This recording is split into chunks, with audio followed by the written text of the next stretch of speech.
Mais animes da semana, vamos começar essa semana com outra estreia dessa temporada, que é Kino no Tabi, ou Kino's Journey. Eu não sabia quase nada de Kino's Journey, ou Kino no Tabi.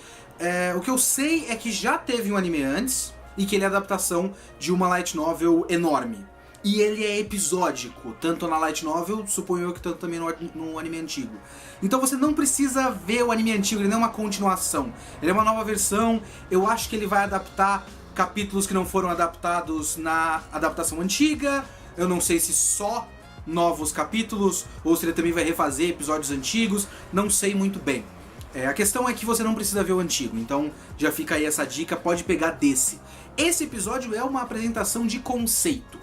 O conceito básico de Kino no Tabi é que o Kino é um cara que tem uma moto e ele sai por aí conhecendo lugares e conhecendo sociedades, diferentes maneiras de viver, diferentes maneiras de pensar. O que é um conceito que me interessa muito, mas eu também acho que ele não foi exatamente bem usado. Foi bem apresentado, eu entendi qual é a ideia, mas ele não foi bem usado nesse episódio. Tem uma coisa que me irrita já logo de cara em Kino no Tabi, que é o fato de que, por conta de ele sair por aí conhecendo lugares, existe a necessidade de ele falar com as pessoas à volta dele. E nesse falar com as pessoas à volta dele, acaba parecendo que esse é um jogo e as pessoas no mundo são programadas pra falar certas frases e dar certas informações pra ele. E ele chega, aperta o A e a pessoa fala uma informação aleatória que ele não exatamente pediu. Tem uma cena que ele tá falando com umas velhinhas num restaurante e a velhinha literalmente fala um monte de coisa. Estávamos dançando agora há pouco. E ele realmente não perguntou nada. Mas isso, enfim, isso são pequenas coisas. O que realmente me incomoda, e que eu acho que de repente é só uma questão desse capítulo, e que outros capítulos que serão adaptados vão ser diferentes, é que eu realmente acredito que em menor grau o Kino precisaria agir mais e em maior grau o Kino precisaria ser mudado pelo que ele viu. Porque ele chegou num lugar, num certo país onde matar não é ilegal. E ele descobre, conforme ele tá lá, que não é bem assim. Tipo, não existe uma lei proibindo, mas existe uma espécie de uma autorregulação. Uma sociedade, pelo menos nesse aspecto, horizontal, né? E eu acho que isso tem a ver com a questão do Kino matar pessoas e que ele tenha aprendido algo sobre o valor da vida e o peso de matar alguém. Suponho, porque isso também não foi muito bem dramatizado. O Kino não pareceu aprender muita coisa com isso. Eu disse que em menor grau ele deveria agir porque eu realmente não sei se esse tipo de história precisa que o Kino haja. Eu acho que faz sentido ele ser um observador passivo. Mas por conta de ser uma história na qual o personagem diz que ele tá nessa jornada porque ele é fascinado pelas pessoas e pelo modo de vida das pessoas, talvez ele precisasse sim ser afetado pessoalmente pelas coisas que ele vê. Então, eu acho que isso pode mudar. Esse é só o primeiro episódio, não sei quantos episódios vai ter nessa adaptação de Kino no Tabi. E é possível que ele acabe sendo forçado a agir em outras situações. Inclusive por isso que pode ser importante que ele não haja por boa parte do tempo, porque quando ele for forçado a agir, isso vai ter mais peso. Mas por enquanto, eu acho que faltou peso na situação. E faltou eu sentir algo pelo Kino, porque o Kino realmente é só um moleque que tá viajando por aí. Por enquanto, ele não é nada. Mas é um conceito muito interessante que pode criar muitas boas histórias, muitos bons contos, digamos assim. Então Kino no Tabi tem potencial.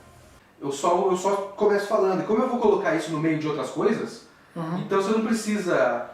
Tá. Você só pode falar, sei lá, e aí, ou você começa do jeito que você quiser também.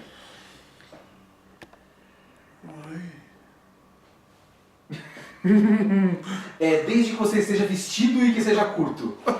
Você faz o que você quiser. O vestido curto? Pode ser um vestido curto, desde que ele exista no seu corpo. Vai, começa.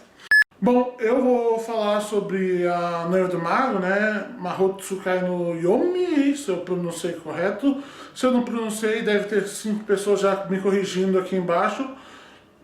Obrigado, eu acho. Sempre bom comentários. Vocês devem saber, e para aqueles que não sabem, é a história de uma garota que se vendeu, pois não gostava da vida, a vida era foda, porque ela via coisas que as pessoas normalmente não veem, e foi comprada por uma criatura, assim, melhor dizendo, e ela agora é aprendiz e noiva desse mago.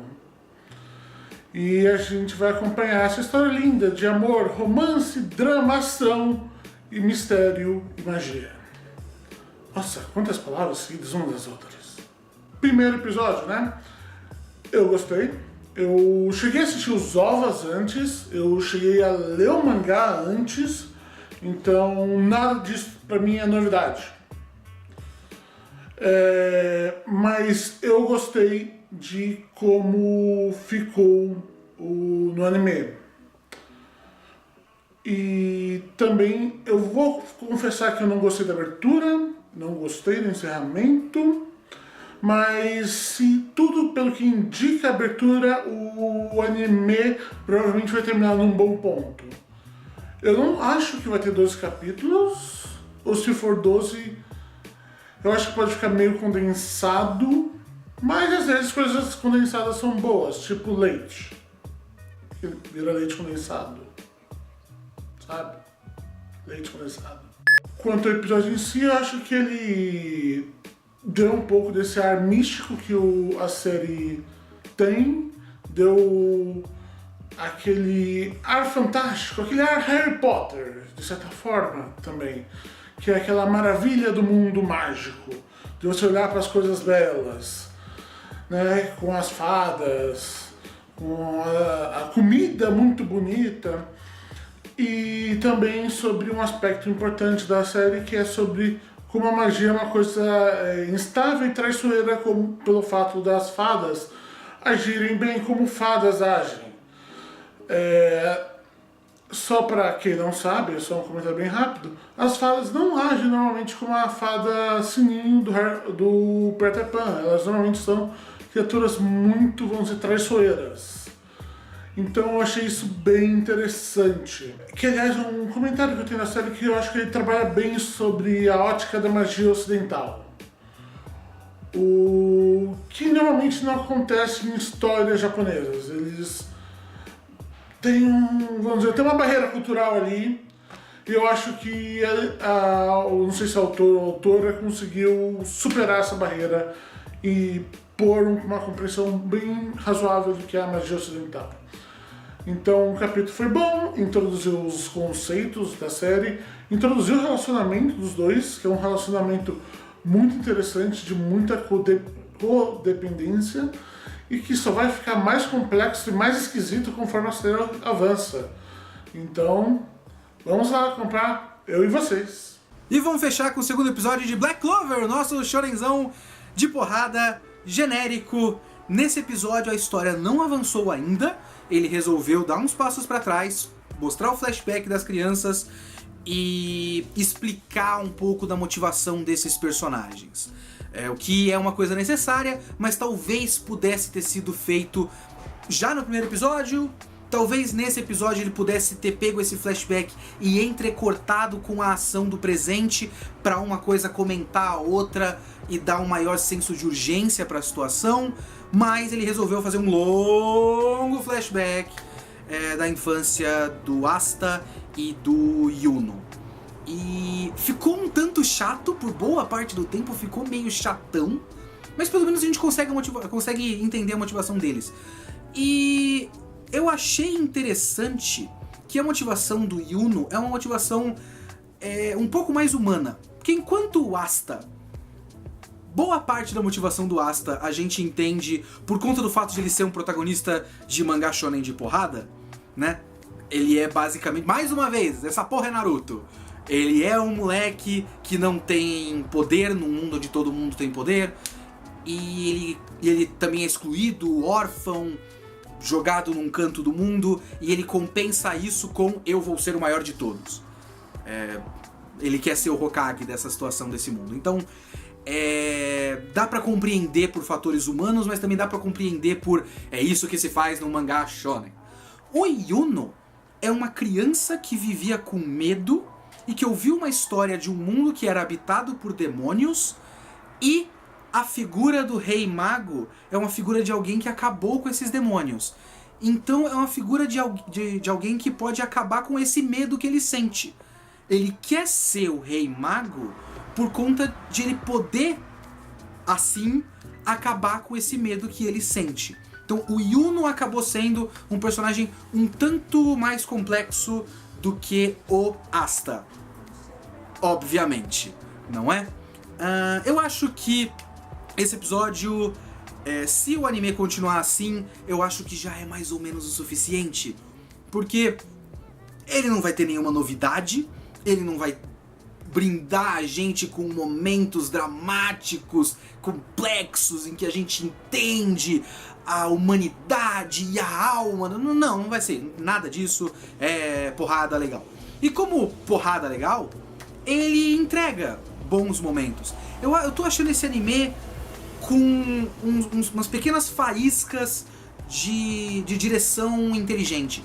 No episódio anterior, tem uma cena que eu gosto muito, que eu esqueci de comentar, que é quando todo mundo tá pegando o Grimório e o Asta não pega o Grimório, e eu falei da questão da atuação do dublador, que ficou realmente muito boa, mas tem uma cena que ficou pra mim, que eu achei muito bonita, que é todo mundo num círculo, a câmera girando em volta dessas pessoas que circularam o Yuno e o Asta, e o Yuno tá focado, se eu não me engano, o Yuno tá focado no centro e o Asta tá levantando fora de foco, só que no primeiro plano.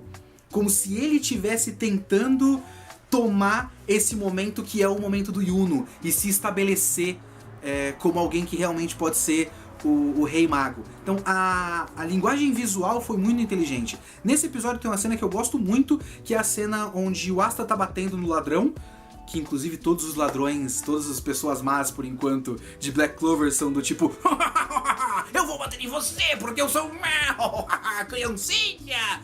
É meio bobo. É meio bobo. Mas enfim, o Asta tá batendo no cara e a câmera não tá focada no Asta batendo no cara, tá focada no Yuno vendo isso em segundo plano, e a gente só vê pedaços do Asta indo e voltando, tentando atacar o cara, e o Yuno sendo perdido naquela situação. Essa cena é muito bonita. Tem a cena que tudo fica preto e branco, que é uma cena bonita. Essa mudança na arte não tem quase nenhuma função narrativa prática real. É só bonito. É de fato bonito, mas é meio que só bonito. Então não foi um episódio... Ele teve seus momentos, ele acabou salvando, ele cresce no fim. Ainda tem o fato de que o Sasuke dessa história, por enquanto, não vai ser do mal e vai para o caminho das trevas. Não, eles são rivais, eles fazem isso com a mão e eles vão juntos em frente. Então é alguma coisa, é uma pitadinha de algo diferente, digamos assim. Que Haikyuu já fez, e é de vôlei, mas é interessante. Então Black Clover não é bom, mas não é horrível. Então é alguma coisa. E só pra fechar o vídeo, eu também assisti o Mahotsukai no Yome, mas o Urso vai comentar ele. Eu gostei muito de Mahotsukai no Yome, parece muito interessante. E eu assisti... Outra coisa que eu assisti dessa temporada, porque me deu curiosidade, é Urahara. Um anime que, se eu não me engano, é uma produção Crunchyroll. Ou melhor, o Crunchyroll faz parte da comissão de produção desse anime. E é um anime que eu gostei, e eu mal sei dizer exatamente por que eu gostei desse anime, porque é como se a história, por padrão, pedisse tensão e urgência e risco, mas a história se esforça pra não ter nada disso, porque é só uma coisa muito gostosa e bonitinha, uma homenagem a Harajuku e a cultura jovem e a moda japonesa. A estética pra mim é muito legal, muito diferente. a animação não é muito tradicional, as cores não são o padrão, então ele é bobo e sem compromisso e bem divertido. Eu acho que quase ninguém vai gostar, mas eu vou continuar assistindo porque ele é absolutamente inofensivo. Esse quadro do nosso VideoQuest, que vai ter toda semana, se tudo der certo, e está dando certo há 2 semanas, e aí? Só existe por causa do Padrim. Veja o nosso recado sobre o Padrim aqui no fim do vídeo, colabore com o Padrim do VideoQuest pra gente conseguir continuar acompanhando os animes da semana com vocês. Falou! E se você gostou desse vídeo, não esquece de se inscrever no nosso canal, dar uma olhada no restante do nosso conteúdo e também conferir o link na descrição desse vídeo do nosso Padrim. Qualquer contribuição, nem que seja R$1, já ajuda o VideoQuest a continuar existindo e a ficar cada vez melhor.